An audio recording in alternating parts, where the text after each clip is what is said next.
That was super lame. I'm disappointed in the park. It was like half an hour, and there was like two good scares, maybe. That was really disappointing. You ride like 3 rides and then kill your son. Okay. Super lame. 56 years ago, the northern Ural Mountains, a group of 9 students of the Ural Polytechnic Institute embarked upon a difficult winter expedition to reach the Otorten mountain. Their journey seemed to progress according to plan. However, on the 7th day of their trip, the weather conditions worsened. They lost their orientation and were forced to set up a camp on the slope of the mountain called Kholat Siakal. It was their last stop. 3 weeks later in Yekaterinburg, when their families received no word of their success, the first rescue expeditions were sent.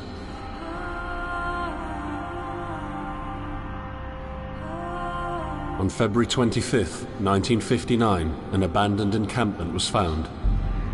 The tent was torn down and covered with snow, with all the group's belongings left inside. Further examination revealed it was cut from inside out. The surrounding footprints indicated the crew had fled the tent. They were barefooted. This suggests a frantic escape, characteristic of people scared out of their wits. 2 sets of prints led to a forested area down the slope. The rescue team found an improvised fireplace and 2 bodies. They were lying in but their underwear, with cuts and scratches to their limbs, suggesting they had tried to climb the tree in panic. What could terrify them so much? The next 3 bodies were found scattered a few hundred meters from the first discovery. One of them had suffered a fractured skull, this despite no evidence of a struggle. It took the spring thaw 2 months later to enable the rescue team to find the rest of the victims. The last 4 skiers were found buried in a thick layer of ice and snow. Their autopsies led to even more bizarre findings. All of the bodies had severe internal injuries caused by an undetermined force, similar to that of a serious car accident. No external damage nor bruises were visible, besides a tongue ripped from one victim's mouth and a strange orange skin color. Much speculation arose from these puzzling events. Such theories included attack from the local tribesmen, from an avalanche, or animals. Each theory, however, only served to create more questions. The truth behind this tragic course of events remains unexplained to this day. What really happened? Maybe the answer still waits to be discovered, deep under the snow.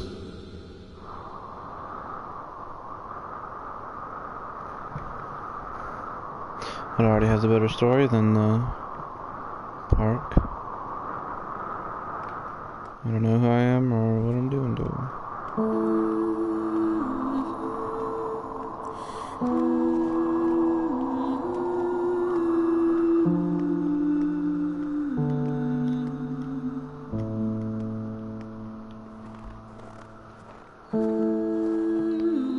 Welcome to the stream. We just started.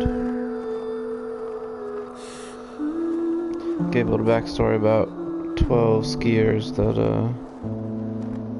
died mysteriously in the mountains.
kidding.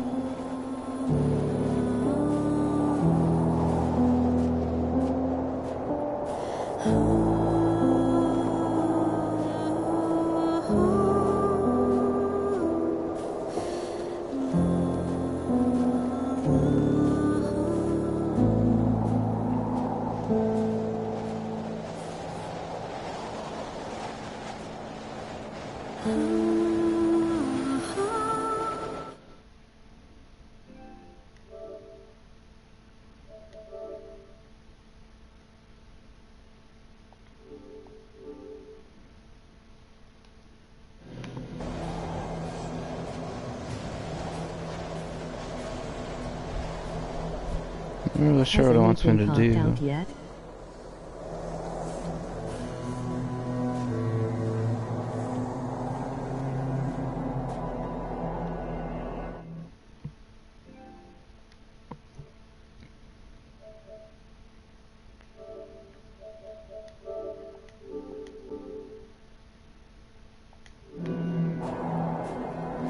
No. It had like a 2-minute video just talking about some people who died up here, and then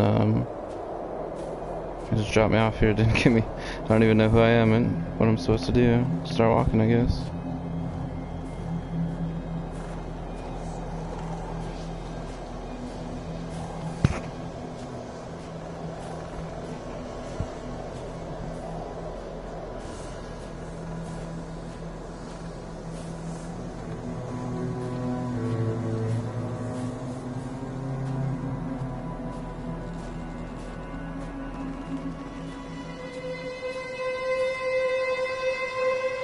Coming to me.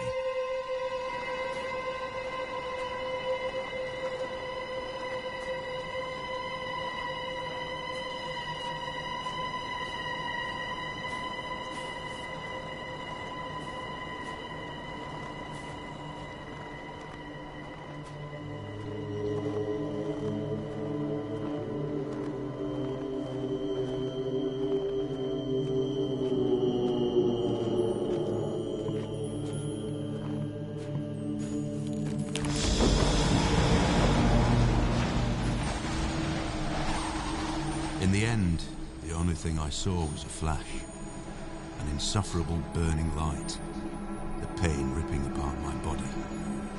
I felt it tearing out of my soul. After a while, I was nobody, nothing. The light went out and I vanished into overwhelming darkness. I welcomed the end with delight.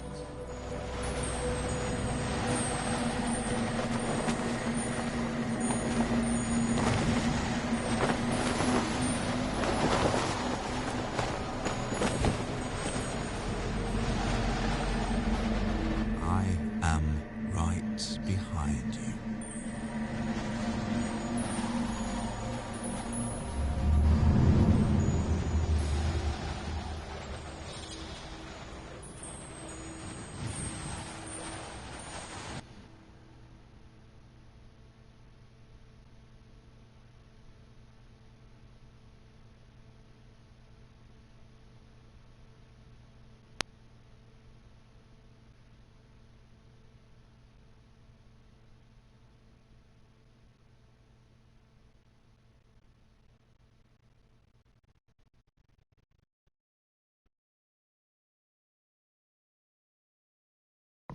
There's about a couple of these supposedly scary games off the PlayStation Store.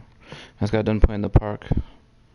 That's kind of disappointing. It was only like half an hour long, and there's like 2 decent scares. Story wasn't that great. Hopefully this one's better.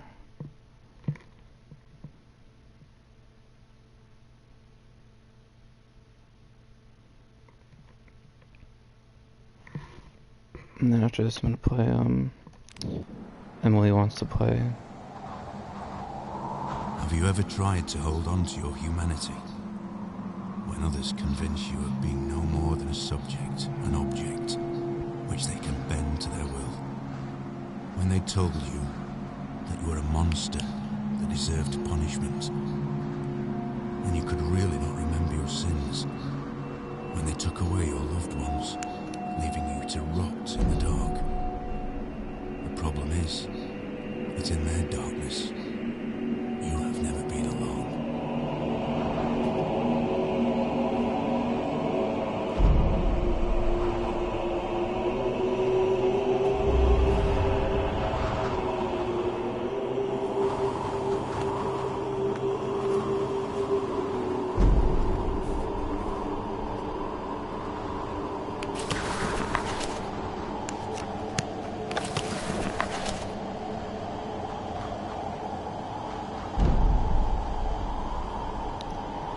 Flashlight. Map.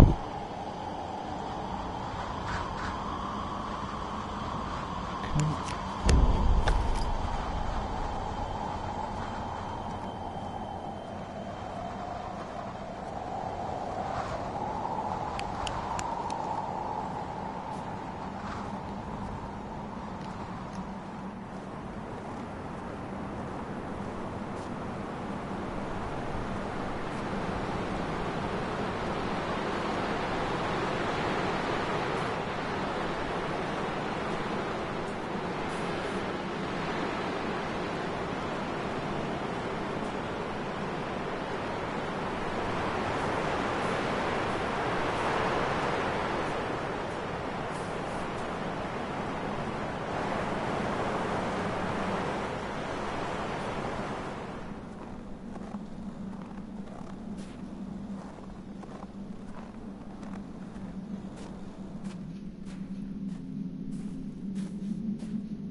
I set out the moment I heard about the incident. I was in the area, so I reported to the unit myself to be automatically assigned to the case. I arrived at Vishai on February the 19th, a couple of days before the Institute's rescue group. While waiting for them, I started asking around to see if anyone from among the locals knew anything about the incident. One of them said he had a hunting cabin in the search region and knew the area very well. I decided to use him as a guide. When the rescue team had finally arrived, I explained to them what the unit's role was in this mission and that all discoveries or observations should be brought to my attention before anyone else's. We established priorities, checked the equipment, and set off right away. It was not until February the 26th we found the tent that I believe belonged to the students. Initial findings show that the people in the tent cut its sidewall and for some reason tried to escape from it in panic. The tracks in the snow led to a forest 1.5 kilometers away. But the trail went cold after 500 meters, and we had to carefully search the entire area. This was not a place of any average incident. We had shivers crawling all over our bodies because of the atmosphere surrounding us. I was convinced that something more than just an accident had occurred here. I had the feeling we were dealing with something unnatural.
Make sure there's not a way to sprint.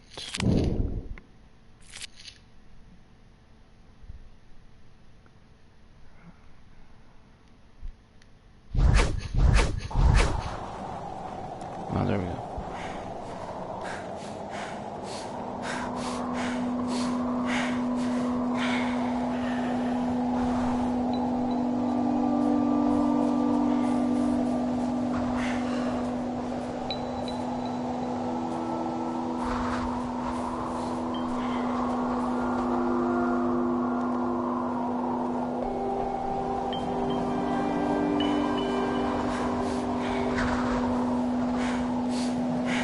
Chosen you.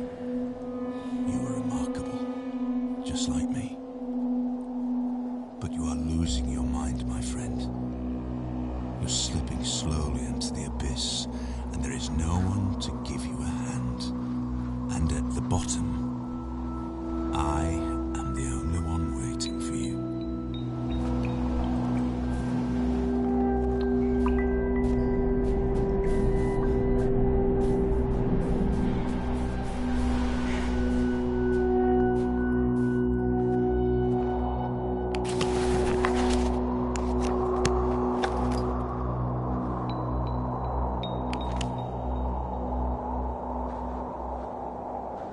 Okay. Not sure where I am.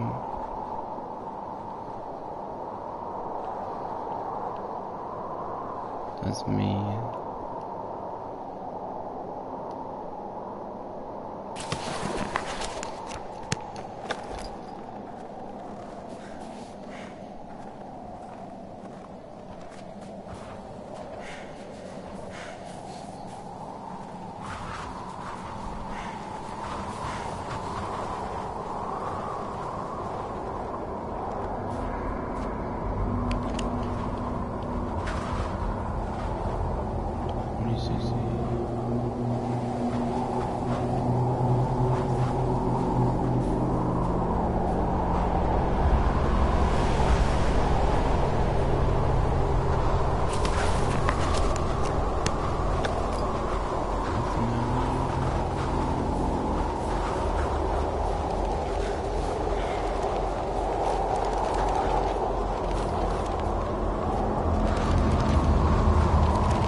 We are sitting in room number 23, although sitting might not be the right word because we are running around trying to finish up packing anything else we could need. Food cans, tools, essentially whatever we get our hands on. We want to be sure that we took everything we could possibly need. We're running out of time. Damn it, where did I put my belt? I'm sure we forgot about something.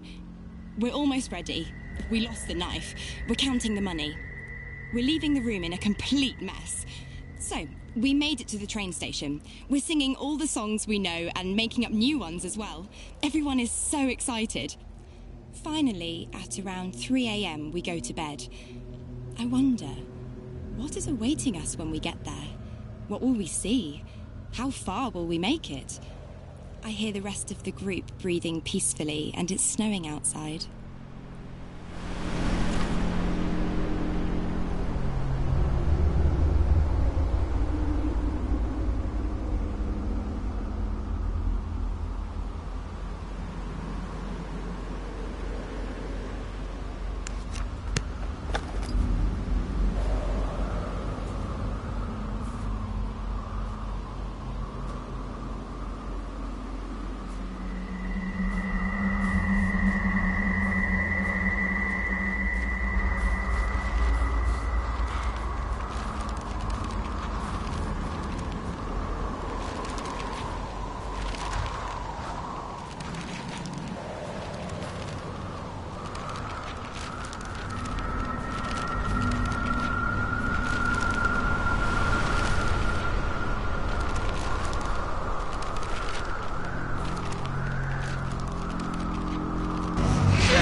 Well, it's stupid you can't jump.